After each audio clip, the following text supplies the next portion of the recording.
तभी उसने अचानक एक अजीब बात नोटिस की। उसकी उंगलियों के नाखून तेजी से काले पड़ने लगे। उसके कई सालों का डॉक्टर का अनुभव बता रहा था कि यह दिल और फेफड़ों के अत्यधिक ऑक्सीजन की कमी का लक्षण है, लेकिन वो ये समझ भी नहीं पाया कि आखिर हो क्या रहा है। तभी जहाज में रखी सारी मिनरल वाटर की बोतलें एक साथ टेढ़ी मेढ़ी होकर मरोड़ने लगी। मर्द को तुरंत कुछ गड़बड़ का एहसास हुआ। इसी बीच एयर होस्टेस अपनी सीट पर लौट आई और सभी यात्रियों को तुरंत सीट बेल्ट बांधने का आदेश दिया, मगर अब तक देर हो चुकी थी। तेज झटकों के साथ पूरा विमान बुरी तरह हिलने लगा। यात्रियों को ऐसा लगा मानो उनकी रूह कांप गई हो। असल में विमान खतरनाक वायुवेग परत टर्ब्यूलेंस जोन में प्रवेश कर चुका था। अगले ही पल जिन लोगों ने सीट बेल्ट नहीं बांधी थी वे तेज हवा के दबाव से ऊपर की ओर उछल गए। ये दृश्य देखकर बाकी यात्री दंग रह गए, लेकिन अपनी जान बचाने के लिए वे कसकर हैंडल पकड़कर बैठ गए।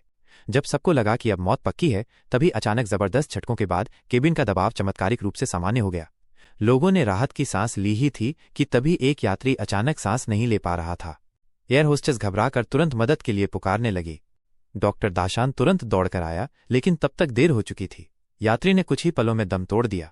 लाश को अस्थायी तौर पर बिजनेस क्लास ऊपरी मंजिल में रख दिया गया, लेकिन इसके बाद डरावनी घटनाएं घटने लगीं। लाश के कारण अब बिजनेस क्लास में कोई बैठना नहीं चाहता था। फिर भी एक लालची आदमी चुपके से वहां घुस गया। असल में जब क्रू मेंबर लाश ले जा रहे थे, उस आदमी ने मृतक की कलाई पर कीमती सोने की घड़ी देख ली थी। अब वो चोरी छिपे उसी को लेने आया था। शव की त्वचा गर्मी और दबाव से गलने लगी थी। फिर भी आदमी ने घड़ी निकाल ली और वहां से तुरंत जाने के बजाय घमंड से मोबाइल निकालकर सेल्फी खींचने लगा। उसने अपने दोस्तों को भी वीडियो भेजा और घड़ी बेचकर पैसे कमाने की डींगे मारने लगा। लेकिन तभी भयावह घटना हुई। लाश ने अचानक अपना सिर घुमा लिया।